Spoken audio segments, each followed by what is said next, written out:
ఆవకాయ ఆంజనేయ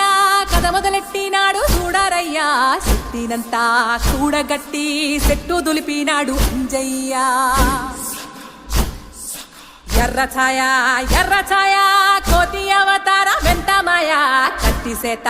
పట్టకుండా కాయ కోసినాడు కపిలయ్య